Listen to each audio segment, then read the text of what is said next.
biggest things that has the most potential in all of Yu-Gi-Oh! Is their field spell cards. Field spells date back to the very beginning of Yu-Gi-Oh! And had such an attractive allure. Think back to the Duelist Kingdom arc when Weevil Underwood lured Yugimoto into the deep part of the forest so his insect monsters can get a huge power bonus. That same situation turned on Weevil's head when Yugi reversed the playing field to his favor to be able to win the game. You see, it's one element to have your monsters do battle, but to have the terrain actually decide who gets a boost and who gets a decrease makes the game so much more exciting. And because of this, I always thought that field spells had a key element to be able to diversify the game. It would allow players to tap into their strategies a little bit further and benefit players that played specific types of monsters. This is essentially how Konami originally started field spells, but now it's going towards the opposite. Something that is unique and could add another layer of complexity to the game is secretly being ruined by Konami. Let's go ahead and jump on in.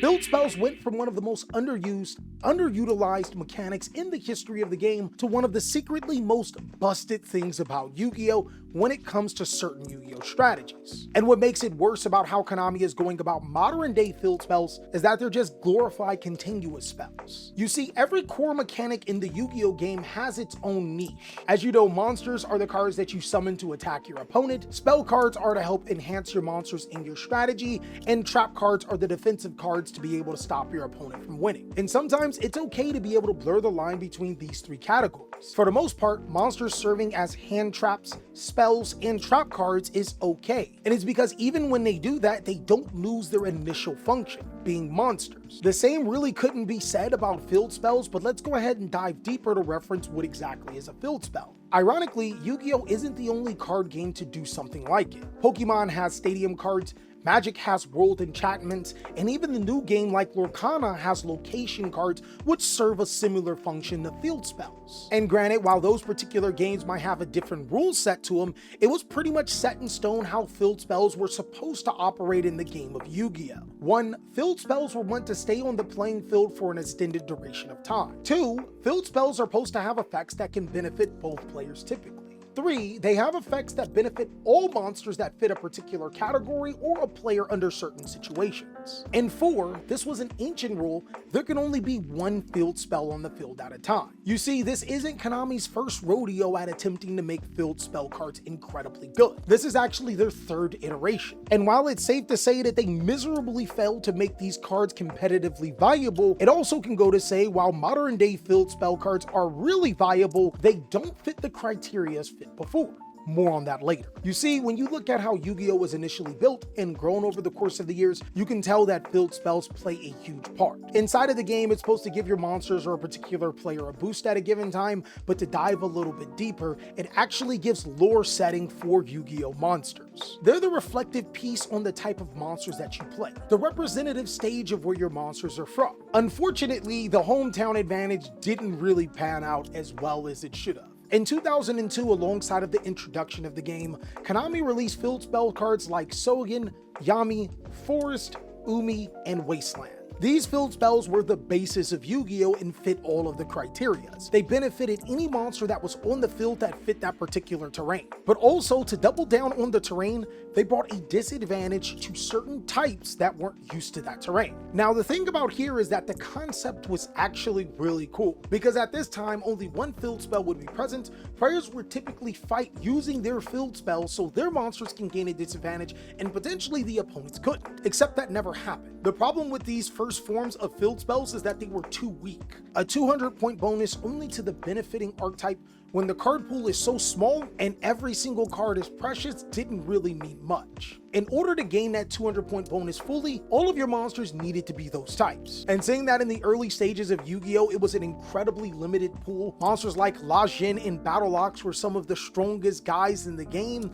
If everybody were playing the same cards, your field spell was only really a benefit to your opponent. You lost out of a card in your hand, and since you guys are playing the same cards, your opponent's monsters got stronger too. You see, Konami's first attempt at making field spells good was an utter failure, but that doesn't mean that they're going to stop. If it's one thing that you must know about Konami is that they are a trying company, even if it is to their own detriment. The next line of field spell cards were a lot stronger. You see, if I had to give Konami a comparison, It's like they're building Frankenstein here. Sometimes when you fail, it's perfectly fine. You put the pots and pans down and you try something else. Because if you decide to keep working, you may create a monster that nobody wants to deal with. At this point in time, Konami must have figured out electricity, because right after the Forest, Yumi, and Wasteland type cards fell, and Magic Ruler, Konami introduced a host of other cards. Rising Air Current, Gaia Power, Luminous Spark, Bolt and Destruction, Mystic Plasma Zone, and Yumurika are going to be cards that boost your monster depending on the attribute that's on the field.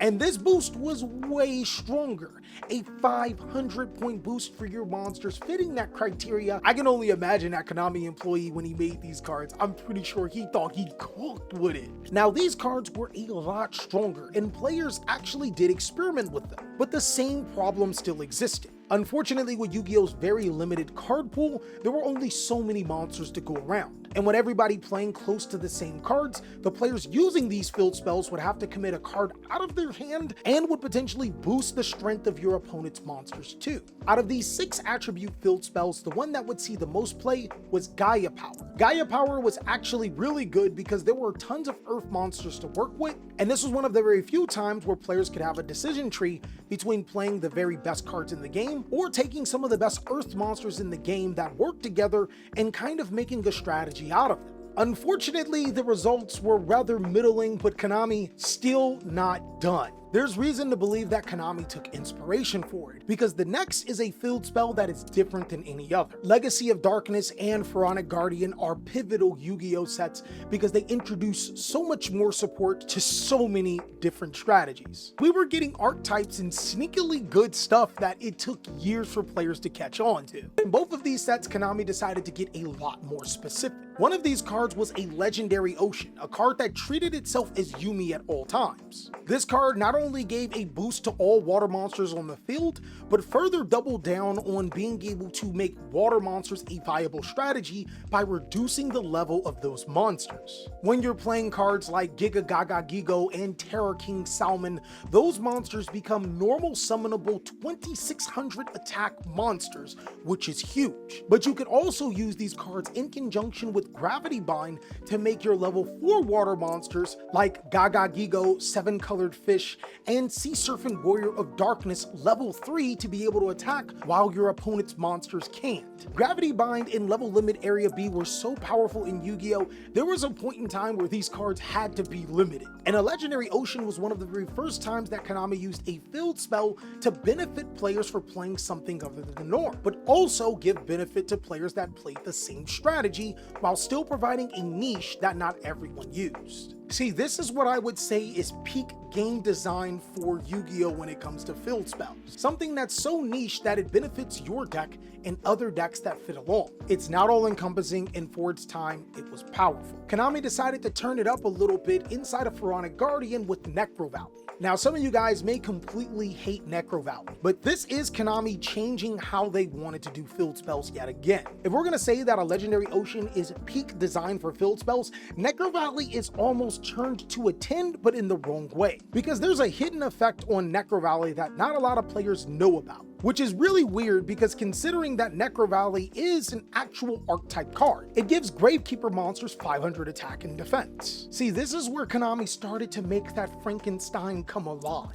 giving field spell cards very odd effects. Necro Valley, in the simplest terms, had an effect that prevented players from moving cards out of the graveyard. You see, Necro Valley was one of those rare misses when it came to Konami making field spells on this run they're about to do. The card was relatively good for Gravekeepers, hell, great for Gravekeepers, but later on in this video, you'll start to see why this card is the beginning of the end of terrible field spells. They are printing some of the most fun, interactive, and submersive field spells in the game. Cards like Harpy's Hunting Ground, Gear Town, hell, even Skyscraper was a competitive Yu-Gi-Oh card at one point in time. These cards that Konami made fit a very specific role. They were all cards that were fairly niche and provided a benefit to a particular strategy, but also provided an overall benefit to any deck that can play in the realm. It was a relatively interesting time for Yu-Gi-Oh because these field spells are some of the most iconic cards, and some of them are even used to this day. One of the huge changes to indicate Konami was not satisfied with the success of current field spells was the 2014 change. Since July 10th, 2014, 2019, both players were allowed to have a field spell on their side of the field, which was pretty cool. It meant that cards like a Legendary Ocean and Harpy's Hunting Ground weren't inhibited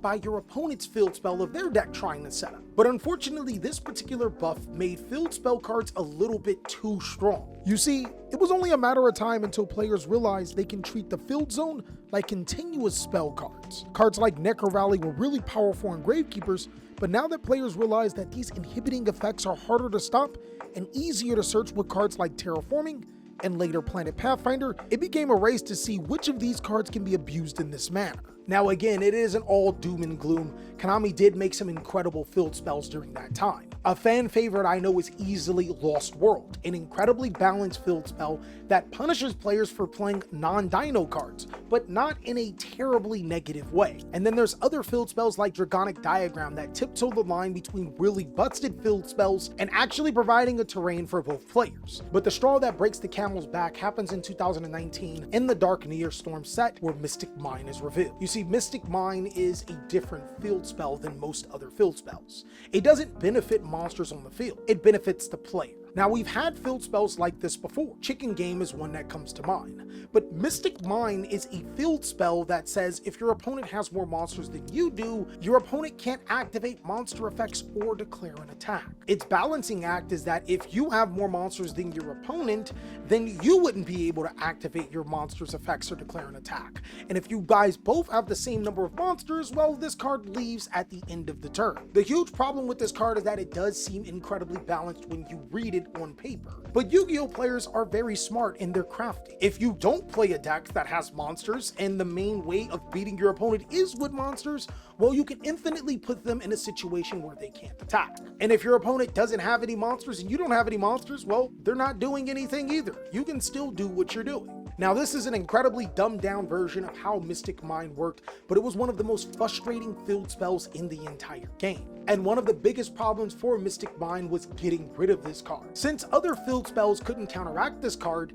and spell and trap removal wasn't as prevalent, sometimes when Mystic Mine was activated, players would just sit there until one of them decked out, which is fun and interactive. After a long, grueling time, Mystic Mine was eventually banned, but that was only the genuine problem with field spells. See, Konami has had this lust for power when it comes to these particular cards. First it started off with Sogen, then it moved on to a Legendary Ocean, then Necro Valley, Mystic Mine, but they weren't done just yet. One thing that I can say about most, if not all of these field spells, is that they were designed with both players in mind. They are very much tried and true to the concept of what field spells are. But the problem on how field spells are currently ruining Yu-Gi-Oh! Is that modern field spells are nothing like their old school counterparts. Konami has released a new wave of field spell cards that don't follow any of the rules. Cards like Sangan Summoning, Nightmare Throne, and Divine Temple of the Snake Eyes have more in common to cards that are continuous spell cards than actual field spells. And see, typically there's nothing wrong with that because continuous spell cards clog up a spell and trap card zone. But when they're a field spell, they reap all of the benefits of being a continuous spell and trap card without any of the drawbacks. Cards like these have genuinely lost what is the nature of a field spell card, and unfortunately, I don't think that Konami is stopping anytime soon. They'll continue to make theme-specific continuous-like cards that go into the field spell zone, and they'll continue to make them more and more busted. These particular field spell cards only seem to provide a benefit for the player using the card and almost ignore all of the balance and hard work that Konami has done with previous field spells. It's the secret, almost unnoticeable power creep like this that players need to watch out for, because when cards stop being exactly what they designed to be, you get more situations like Mystic Mine, Necro Valley, and Secret Village of the Spellcasters, which unfortunately is a part of Yu-Gi-Oh! That I think players could all want to forget about.